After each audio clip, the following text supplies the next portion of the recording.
unveiled in the Apple Watch and the MacBook trackpad, and it's a heavily rumoured feature for the iPhone 7. It detects finger movements and distinguishes between hard and soft taps. I mean, anyone can do that, frankly. Degrees of pressure will effectively result in contextual menu pop-ups, depending on the strength of touched use. In essence, this will allow developers to use an extra set of new inputs for allowing users to interact with their apps in new ways. For example, imagine a first-person shooter being able to tell if you want to launch a grenade or fire a gun simply by measuring the force of your tap. Given that Apple rarely upgrades their tech in ways that Samsung and other companies tend to, holographic projections for the iPhone 7 probably won't happen. I mean, maybe it'll happen for the iPhone 43s, but not for the next major iPhone. We'd think still, it'd shock everyone and it would be an amazing feature nonetheless. The ability to turn your iPhone into what would essentially amount to a tablet workstation would be a game changer, especially in the stagnated smartphone market.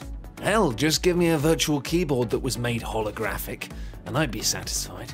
A keyboard for typing, letters and stuff, not for playing jazz and funk. Although actually, no, I want that more. I've changed my mind. Sapphire is the second most scratch-resistant material after diamond, and it was one of the most rumoured inclusions for the iPhone 6, but alas, it wasn't meant to be. It's the most durable display any smartphone could have, and it's one of the more likely features that the iPhone 7 may offer. The iPhone 7 may very well feature a 3D display, according to reports which claim that Apple's supply chain partner TPK is working on a project that relates to naked eye 3D screen. In other words, a 3D screen that doesn't require glasses to see, like the Nintendo 3DS. Let's be honest, charging for all recent iPhones has sucked quite badly when compared to other Android smartphones, especially from Google and Samsung. Apple manages to make each new iPhone slimmer while equipping it with a faster processor and a graphics chip to also improve on battery life. The iPhone 6 was originally rumoured to have a front display made from sapphire glass, which would have made it possible to use it as a solar collector. This would allow you to put your phone into charge mode throughout the day. All you'd have to do is take a walk in the park at lunch just to give a boost to your battery. I mean, a walk in the park with your phone out, which might be risky depending on the park, and also you do need sunshine, which, if you're from England like me, you've got basically no chance of having any. But it would be fun. Here's hoping it comes to the successor. Another feature we'd like to see in the iPhone 7 is the device being waterproof. Apple has already emphasised health-related functionality in its mobile devices going forward, and it would be a logical move for the smartphone, enabling athletes to utilise it while swimming, etc. Go for a swim whilst checking Facebook? No, just me? Alright. Since the iPhone has no removable back panel, the ports should be the only thing that need to be sealed off. And considering the fact the latest MacBook seems to be decreasing the number of ports and entries on it, maybe it just won't be any pretty damn soon. It's kind of annoying that Apple have never really upgraded the iPhone screen in terms of keeping up with the latest technology. With the iPhone 7, we're expecting the company to deliver a possible 4K iPhone 7 Plus phablet, or at the very least a Quad HD iPhone 7 Plus and a Full HD iPhone 7. It all sounds like absolute nonsense to me, but they'll probably do that, one of those things.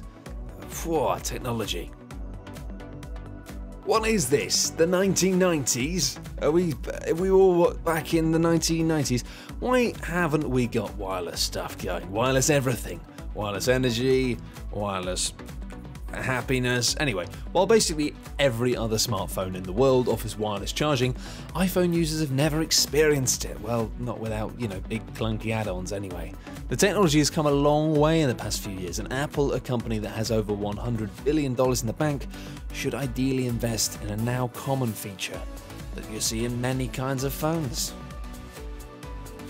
We understand this being implemented in the iPhone 7 is a little bit far-fetched, but it's still a possibility, after Apple created a patent for basically a joystick version of the Apple Home button.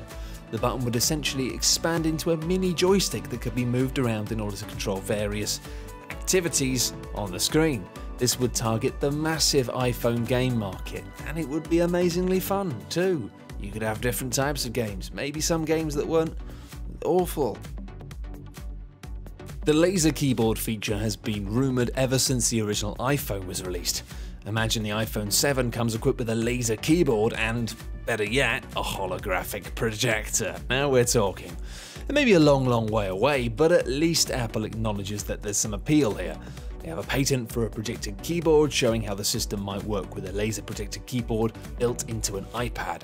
Maybe one day, my personal dream of playing Grand Theft Auto 6 anywhere via the iPhone 7 whilst playing jazz music on a holographic keyboard with a joystick feature and an inbuilt projector could become the reality that currently is just a dream.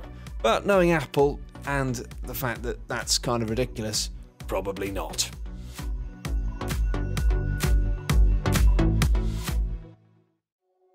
Thanks everyone for watching, hope you enjoyed the video. For more top 10 lists, be sure to subscribe by clicking on the button that you can see now.